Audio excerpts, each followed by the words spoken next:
The Deion Sanders era started with a win over TCU. Now he needs a win to get the season back on track. Can they pull it off?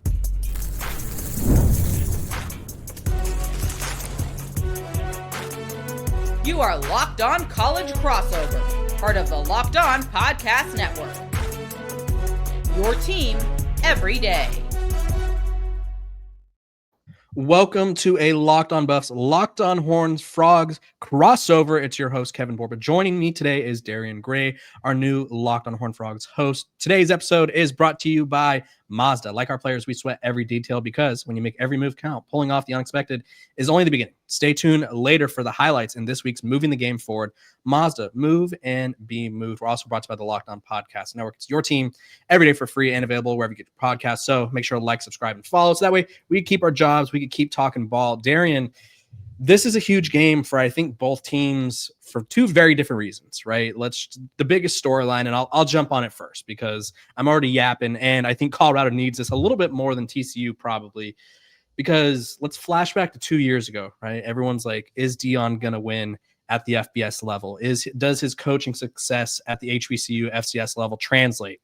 And Colorado stuns TCU, right? Is the intro to Travis Hunter. I feel like we all, for those of us that followed him at Jackson State, knew he was good, but I think that was his best game of his college career at that point.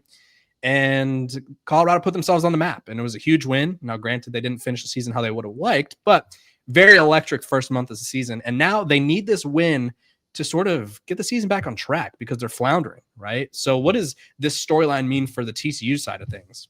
Yeah, and I think you brought up a great point. I was the host of Locked On HBCU, so I watched the whole Deion Sanders ascension. I watched the beginning year of Travis Hunter, and he really dealt with a lot of injuries that I felt kind of kept his impact at JSU a little limited. So once he got to Colorado, he seemed to stay healthier. He was able to put together games. I think that it's just the flip, right? So with Deion, I think that this is the win of his career. I've said that on yesterday's episode, and I mean that from Jackson State to Colorado. I feel like that TCU victory was the win for Deion as a head coach.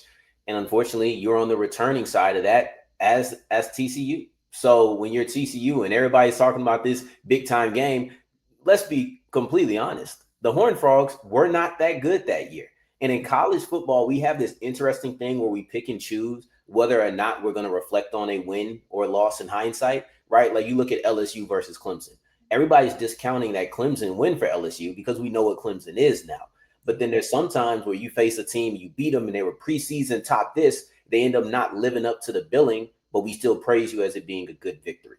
That's what I feel like happened with Colorado. And I don't say that to take away from anything, but I do think that's the accurate description. For TCU, this is an opportunity to get a lick back. This is an opportunity to say, all right, we are now kind of what you thought we were in 2023.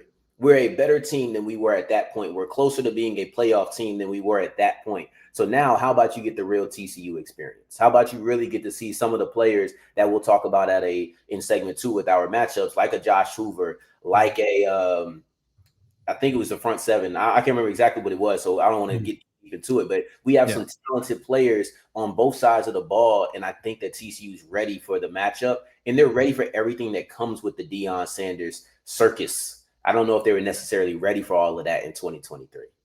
Yeah, I think in 2023, I think they all knew there was going to be attention, but I don't think they knew it was going to be like otherworldly attention. Like that was like probably the most watched game. If I remember correctly, it was like the most watched game of the season, or not the season, of the week. Probably one of the most watched games of the season, right? You had Shedeur Sanders doing his thing. You had Travis Hunter doing his thing. I think Colorado had 3 or 4 players make history in that game, and it was like, okay, this is insane, right? And I talked about this all the time, and it's hard to find. Like there is no coach in college football. And even when Nick Saban was around, and I need people to bear with me before I get to the point. I'm not comparing Deion Sanders to Nick Saban, but there is no coach in college football right now, maybe ever, that has the fame level of Deion Sanders, who he stopped playing football in the early 2000s, right? I think it was like 2005-ish. He played with the Ravens. He was like number 37, well past his prime. And he goes immediately into reality television. He goes into hosting or being on NFL Network. Like Deion Sanders has always been in the spotlight. So for him to have that platform and actually be good, because I mean, you know as well as anyone, they're like HBCU football. I mean, it's a different thing. It's a different monster, right? They said the same thing about Cam Ward going up from the FCS level. They said the same thing about Shador Sanders going up from the FCS level. Like nobody was counting or giving them any credit. So I think it was like, oh shoot. And then also when Deion Sanders pulls out I had the receipts to everyone and their moms where he's like, oh, Darrion, you said this. I actually remember that you told me. Like he had a receipt for everyone. And so I think that's why that game was so impactful for Colorado, because it was the start of an era. And it's very rare that we remember the start of an era as vividly as we do that Colorado one. And I think that's actually what can hurt Colorado this time around is I imagine, and I would like you to jump in here, that TCU's pissed, right? Still, like I imagine they're like, yeah, that was not fun. Like obviously we didn't finish the season how we wanted, but that game put them on the map of like being frauds, I guess, if you want, right? I remember, I forgot who it was. Their linebacker was like, we're not as good as we thought we were. Like it was like sent them into a crisis mode in week 1. So I imagine they want to not only get their lick back, but they probably want to beat the hell out of Colorado. If I could be blunt. Oh, I think we lost you. I think you're muted, Darrion. Let me.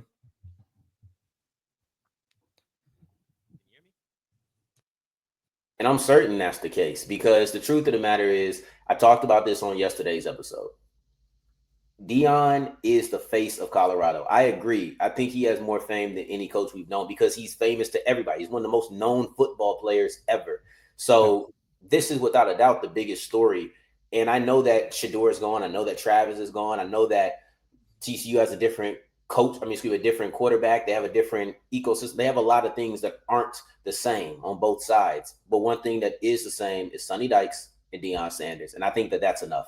And not only is TCU upset from a couple of years ago, TCU's pretty upset from a couple of days ago. That Friday game against Arizona State is all the motivation you need for a bounce back. So I don't think that a lot of people look at Colorado a certain kind of way. And I think that sometimes we don't realize how close Colorado has been in certain games. But there's no overlooking them, no matter a record. There's no overlooking them, no matter anything. Like you have to put a certain level of stock into what coaches say, because there was a whole TCU isn't overlooking Abilene Christian, and then Saturday right after the game, man, we overlooked Abilene Christian. I didn't think that the week of practice was that good after telling us all week that we are dialed in, right? So you got to take coach speak with a certain grain of salt. But from what Dykes is saying, I don't necessarily feel like he is overlooking this game. I think this is an important matchup, especially because you understand TCU can't afford to lose another Big 12 game, right? Like you can't afford to overlook somebody. And with Colorado, you lose again. I think their hopes are already kind of done, but you lose again, it's nosedive time at this point, in my opinion. So both teams need this victory a lot. Yeah, they do. And like the Big 12 race is very much open. I think we'll pretty much be in a situation like last year where it's like last week and there's like 7 teams that have a mathematical chance of somehow making it, as long as like this person's shoes untied at 3:00 and like this person gets Mexican food at noon. Like that, I feel like we'll be in a similar situation. But the one thing that you said that really like hit with me is Sonny Dykes said something, I think it was yesterday or Tuesday whenever we're recording, that this Colorado team has been close, right? He's acknowledging that although their record indicates they're not good, they have been playing well. And I do think there's truth to that, right? You lose to Georgia Tech, who's a top 25 team, by 7 points. You have BYU down by 2 touchdowns. You had them dead to rights, and then you kind of let them back in the game. And so Colorado is technically like they're there. And I think TCU is making it a point to not be, and I feel like we're seeing this a lot this year and last year.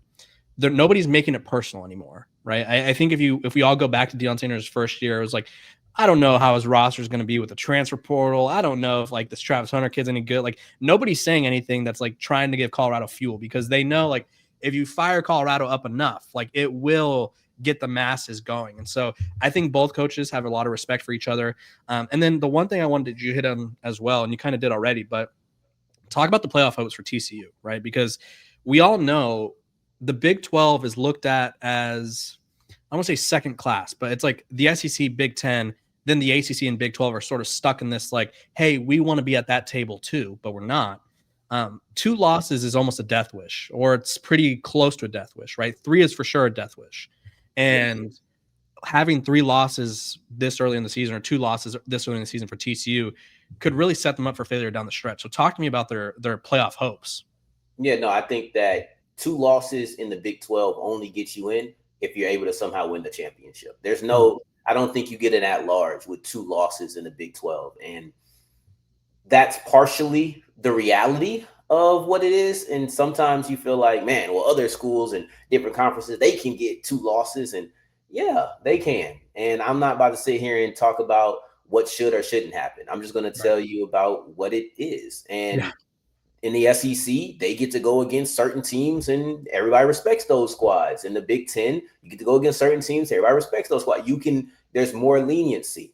In the Big 12, the top teams don't get that respect. So you don't have the ability to lose to 2 teams. And Colorado is not one of the top teams in the conference. So if you lose, yes, you lost to Arizona State, which is a top team, but you lose to Colorado, the at-large it's even in a strange world, you're not getting the at-large with a Colorado and an Arizona State loss. But I don't think that you can run the table from here if you lose to Colorado. So it's pretty much done to me. If you lose here, your playoff hopes are done as well. Yeah, and I think for Colorado, like there is a small hope where it's like, hey, we went out and a couple things go this way. Like you have to keep that hope, right? Because the season's way too young, and like you don't want to be heading into game 6 and you're like, well, season's over. So like that's a terrible place to be in because that sort of erodes a program. So a lot's on the line for both of these teams. We're going to take a quick break, but when we come back, we're going to talk about some of the key matchups for this one because, I mean, there's a lot at stake and they need some guys to step up. But first, before we get into that, this episode is brought to you by our sponsors over at FanDuel. Let's talk some FanDuel. If you're not already on FanDuel, the NFL season is here, and the FanDuel has an offer you won't want to miss. Right now, new customers can bet just $5, and you'll get $300 in bonus bets back if you win. That's right. Pick a bet, put down $5, and if it hits, you'll unlock $300 in bonus bets to use across the app. So what are you waiting for? Visit FanDuel.com to download the FanDuel app today and get started. This episode is also brought to you by our sponsors over at Square. We all love small businesses, right? How could you not? Now, we all love small businesses, and Square is the best place to support them. Excuse me. This episode is brought to you by Square, your favorite neighborhood spot. It runs on Square. There are certain businesses that make the neighborhood the neighborhood. These are the places that become an extension of home, whether it's a sports bar dedicated to your team's fan base, the spot with the best wings in town for game day, or that beloved local chain that's rooted in your community for years. These businesses are what bring people together. When neighborhood businesses thrive, the whole neighborhood thrives. So Square is a proud partner of more than 4 million neighborhood businesses around the world. You can go square.com/go/lockedoncollege to learn more. But before you do, go support your favorite neighborhood spot. You'll be happy you did. Square. See you in the neighborhood. Okay, welcome back to Locked On Buffs. It's me. It's Darrion Gray. We're talking key storylines. We talked that already, actually. We're talking key matchups. Darrion, let's just start off with your biggest matchup for this game, right? Because we all know football comes down to a couple of certain matchups per game, whether it's the quarterback and a receiver versus one corner, whether it's the defense being able to stop the run. What is the matchup that really gets you going? It's Kaidon Salter's legs versus the TCU pass rush. I think that we saw last week, Sam Levitt did a lot with his legs. And I think the defense actually played well. Wasn't steel curtain, but it was good enough to win.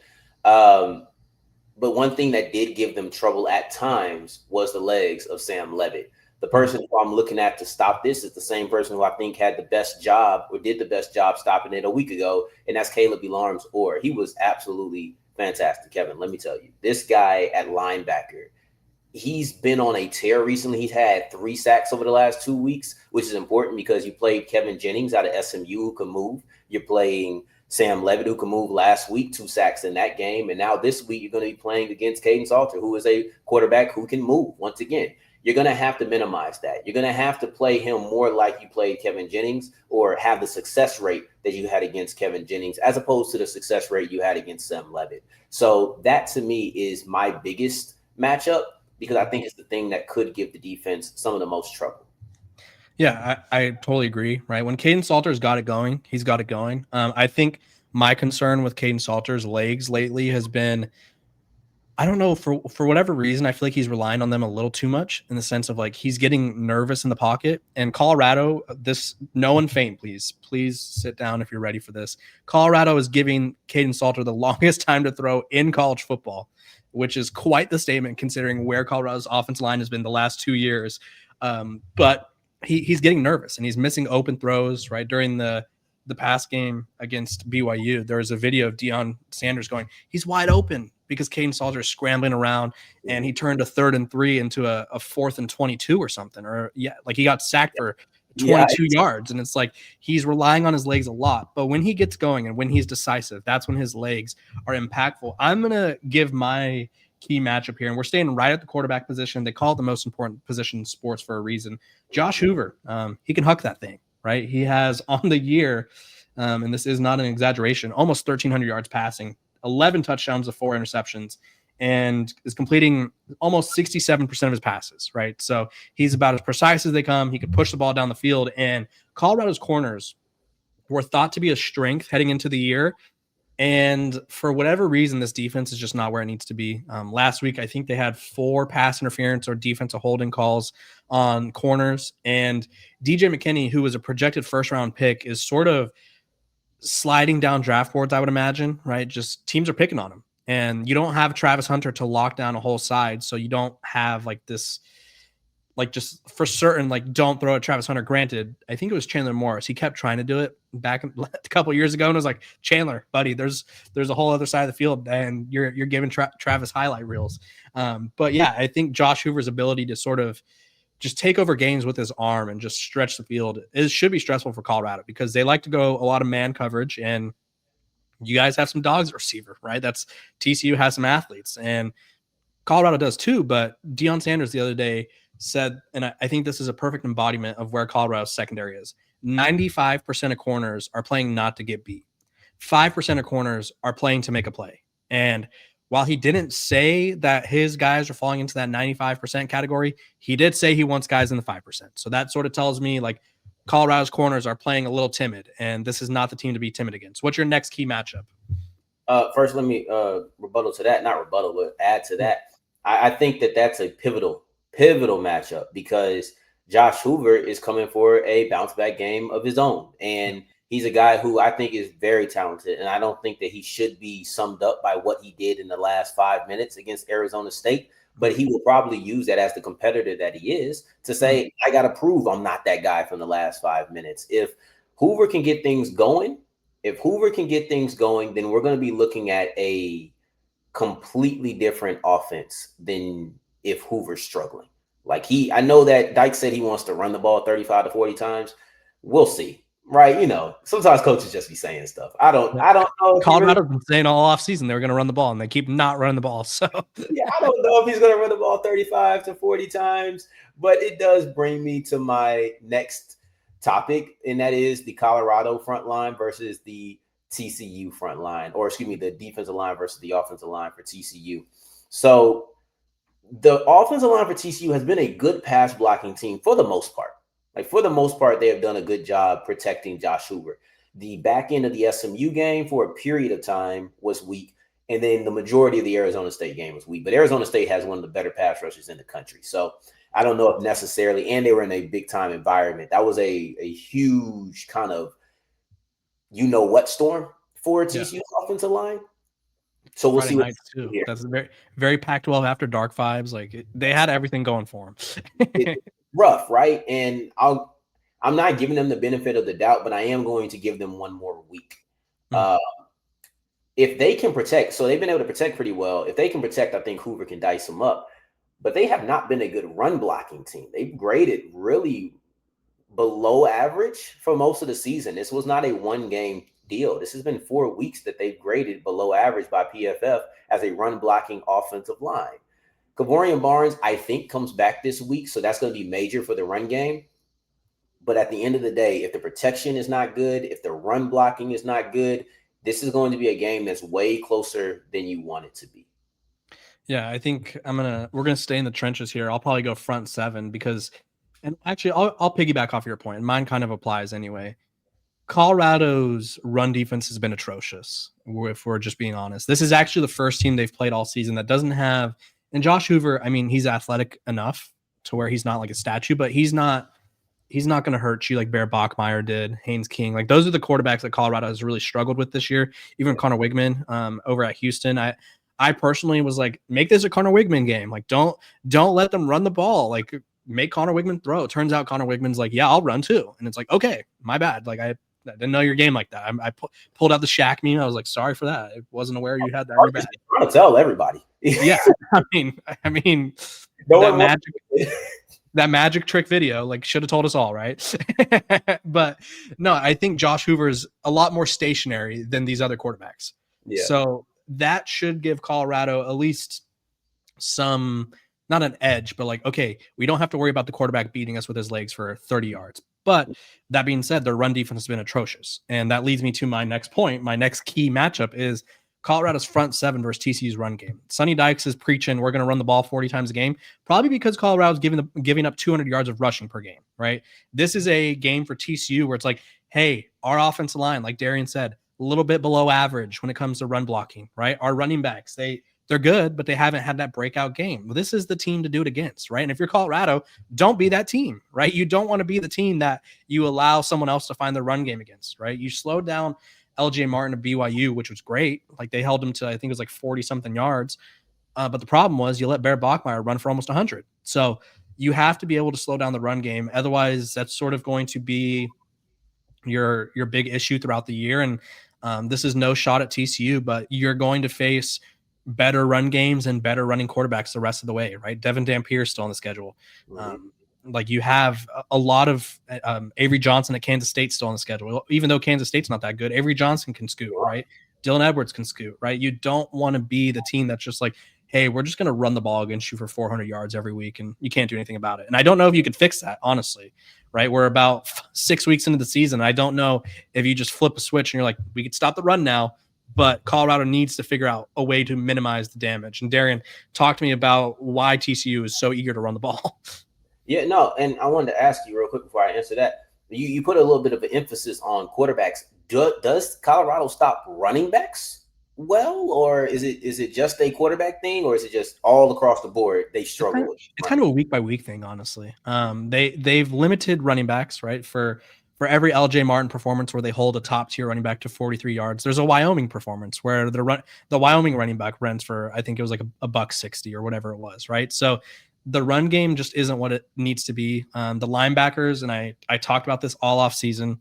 I thought Colorado was shallow at linebacker. People hated me for saying it because it's like, we get these transfers, right? And it's like, oh, this guy's so cool. He comes from X school, right? Or he did this at this G5 program. It's like, great, right? Or he transferred from this SEC program. It's like, great. There's probably a reason he's leaving that SEC program, but let's not go there, right? And Colorado's linebackers, their front seven, they're just not physical enough, right? And that's sort of been their biggest flaw is they cannot push other teams around.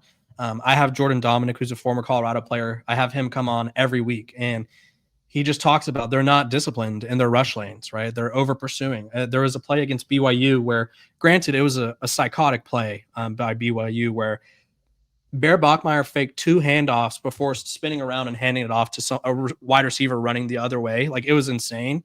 But Colorado had no sort of like, the assignments were just thrown out the window. Like, everyone, it felt like we were watching like a 5U soccer game where they're just like all running to the ball in like little clumps. Like, that's what Colorado's defense has been doing. And so they're just not getting the performance they need. And I don't know if they will. So that's sort of my concern, right? They're hoping that maybe they could find a guy in Kaidon Salter, former TCU player, who could step up, but I don't know.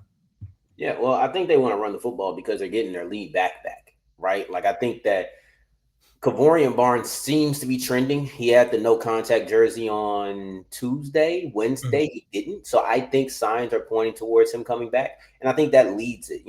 TCU has a lot of really good running backs. Yeah.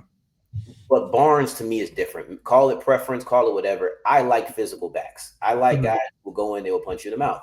And I don't think that they have that on this team outside of Kevorian Barnes. So missing him for the last game and a half, because he did miss the last 2.5 games, because he did miss the SMU and the Arizona State game after getting injured halfway through the Abilene Christian game. I felt the difference. I thought that the running attack was much different without Kevorian. So having him back, I think, is a big reason on why you want to do it, because I think you can really enforce your will if you have Barnes at running back. And that's no disrespect to guys like Payne and Battle, who I think are good running backs. I think they excel the best on the outside. But you can really enforce your will And when you have a back like that, yeah, let's run 35 to 40 times because eventually you're going to get tired. So that's why I think they want to come in and emphasize. And probably, like you said, they see a weakness. That's what good coaches do. You see weaknesses, you lean in, and maybe he's just giving us a peek into the game plan for Saturday. Yeah, I think the run game for both teams will be a big factor, right? Colorado found Draylon Miller. They used him at Wildcat last week for the first time ever. And his entire career, they're like, this is a Deebo Samuel type guy, and never used him as such. And all of a sudden they started running with him. Then they went away from it. So I think the run game, whoever wins the run game, prediction right now before we do our predictions, whoever wins the run game will probably win the game. That will be my bold prediction. That's probably not so bold. But we're going to dive more into predictions. But first, another quick break. This episode of Locked on Buffs, Locked on TCU is brought to you by our sponsors over at Mazda. If you guys aren't familiar with Mazda, they craft cars for those who do more than simply move. From footwork to breathwork, athletes sweat all the details, and so does Mazda. They bring the same intention to how they craft every model. So, like our players, we sweat every detail because when you make every move count, impossible becomes irrelevant. Mazda, move and be moved. This episode of Locked on Buffs and Locked on TCU is also brought to you by our sponsors over at Game Time. Game Time is my favorite place to get tickets for anything, really. College football is back, and I couldn't be more excited.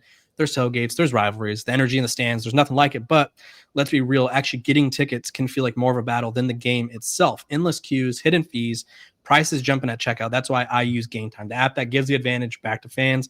It's the easiest way to score last-minute tickets at the best prices with no surprise fees. So what you see is what you get. My favorite feature is the little like seating view on your phone, right? You could tilt your phone and you see exactly what you're seeing. So there's no like surprising poll in the way. Like there's a Colorado or a BYU fan who tweeted this past week that they got a seat at the Colorado game that was directly parallel with the field. So they're not even aimed at the field. And it's like use Game Time. That doesn't happen because you're looking at what you're seeing. So go download Game Time and use our code because they're gonna give you some deals. So take the guesswork out of buying college football tickets with Game Time. If you use code Locked On College, you get $20 off your first purchase. Terms apply. Again, that's promo code LOCKEDONCOLLEGE for $20 off. Swipe, tap, ticket. Go download Game Time today. Darrion, it's a Locked on Buffs, Locked on Horns Frog crossover, and now we have to get awkward. Right now, we have to tell each other what we think is going to happen, and it's going to be awkward for someone. I'll let you lead the way first, but first, let me lay out the land for everyone before we dive in. The odds, the weather. TCU's at home, as we know, so it's in Fort Worth. Weather apparently 88 and sunny, so we're going to probably be a little hot, a little humid. 4:30 p.m. Pacific, so that's 6:30 Central. TCU right now. Big favorites, 13.5. Talk to me. What do you think's happening? I don't think they cover the spread. Okay. But it's not going to be uncomfortable because I'm sure you're going to agree with me that TCU is winning. Like, I don't think it's that uncomfortable. I mean, unless some people get uncomfortable with the truth. I don't know. But you don't strike me as that type of gentleman. But no, in all honesty. Only if I don't like how it shapes me, of course. I think TCU wins this game. I do. I think that TCU is the better team. I think that one thing that really concerns me or would concern me if I was on the Colorado side is that they have not shown the ability to finish. And I highlighted that. I thought that against Houston, they were just kind of bad on offense. Against Georgia Tech, they struggled towards the end. Against BYU, they let them come back. There was just opportunity. The offense has not shown up in the fourth quarter for the Buffs. And I trust if it comes down to that, the TCU will win.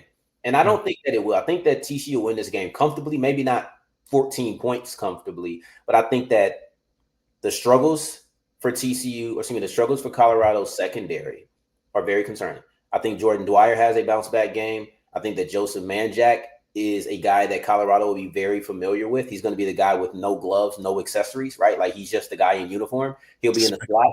Crazy. Like that's him. You'll see him. You're like, oh, Manjack, that's the guy Darrion was telling you about. Yeah, of course. Yeah. But like he has no accessories. If he ever put on a glove, I wouldn't know who he was. But I think that they have talent at wide receiver. Eric McAllister, I don't think plays, and that's the top guy. I don't think that he plays this week. But if Colorado's secondary is as questionable as you and I have discussed, I think TCU has that. If they can't stop the run, Kevorian Barnes' return, I think TCU has that. I think the defense has been playing well. Last week, don't let the Sam Levitt and Jordan Tyson duo fool you. This defense was timely. This defense made good stops. They had a solid pass rush. They just have to stay, disciplined and try not to allow Salter to just go all the way around. But if you can play relatively disciplined, I think that you can win that battle. I think they have too many advantages around this game to lose it. So I think that TCU comes out with a win, and a much needed win. Yeah, we talked about the truth being uncomfortable, and I think this is going to be uncomfortable for Colorado fans. Colorado is fragile right now. Deion Sanders 2 weeks ago now said that they're still trying to find their identity, and it may happen against BYU, may happen against TCU. And I'm here to tell you, and I said it 2 weeks ago, whenever it was, you're not going to find your identity against the best teams in the Big 12. That's just not how it works. Today, little fun quote for you, Darrion. Talk to me. Fifth-year transfer, I think he's a fifth year. Veteran offensive lineman will say, the leadership on this team can definitely use some work. We lead by example in our room.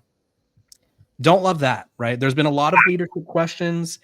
There's been just this Colorado team is not where they need to be, right? I don't think they're there mentally. I don't think they're there physically. I think coaches are going to lose some jobs by the end of the year. Not Deion, obviously, but coordinators. And I think this is going to be a rough week for Colorado. I think they lose this game. I think Josh Hoover, as he does against pretty much everyone, is going to expose the secondary. And I just feel like until Colorado sort of finds their identity, can put together consistent performances, right? The same Colorado team that goes up 14-0 against BYU was not the same team I saw in that second half. It wasn't. You need to be able to play consistently throughout. And until they do that, I don't trust them. And I don't trust them against TCU, a motivated TCU team, because they're playing pissed off because of 2 years ago. And they have a lot more at stake than Colorado. And when I hear veteran players saying we don't have good leadership, when I see videos of the wide receivers coach going up to a Marion Miller, who's the best wide receiver in Colorado, being like, hey, I don't like the body language of this group. I don't love that, right? When you see just so many things culminating and it's so early in the season, to me, this is like the start of a snowball effect for Colorado. And it could either be a good one or a bad one, but I think they lose this game. I don't think there's too much to add from my side. I agree. I think that that quote was devastating. That quote screams lack of accountability. It screams, like, I don't know, lack of awareness. Like, do you really have strong leadership in your room? If you would step out of your room and say that, I don't know. Like, that was not. PR training in Colorado don't go hand in hand, as we learned today with one of their famous alums. Like, at the end of the day, I don't think that, man, I think Deion is a good leader. I think Deion is a good motivator. Mm-hmm. But unfortunately, I think Deion his flaw as a leader, in my opinion, is some people think they're Deion. Like, it's one of the reasons I'm trying to coach this out of myself, but it's like I can't do a lot of teaching and things because you're gonna do it the way I do it.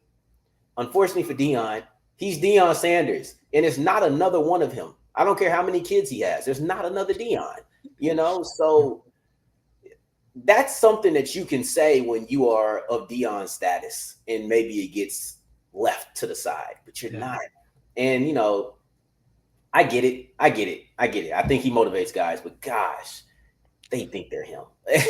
I mean, that's a tough thing to hear, right? And I think that's very much directed at Kaidon Salter, for being honest. The quarterback is like, he pulled out after the BYU game, he pulled out it's tough for me to bounce back because I was benched a couple weeks ago. It's like, dude, that was 2 weeks ago. You had a good game against Wyoming. Like, I just feel like there's a lot of, I don't think anyone wants to be the guy for Colorado, right? And I talked about this with Jordan Dominic, and I'll conclude the show with this. Sorry to go so long, but Jordan Dominic, pass rusher for Colorado, was on Deion's first team, was on that team that beat TCU.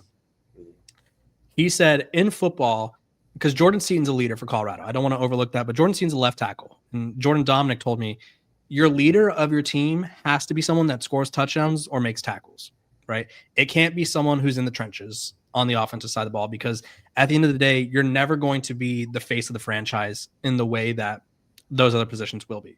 So when your leadership is lacking at we'll call them sexy positions, it's gonna be a tough one. So we'll see how this unfolds. Darrion, I appreciate you for hopping on. Appreciate you for doing this crossover. Tell the people where they could find you and where you're working at.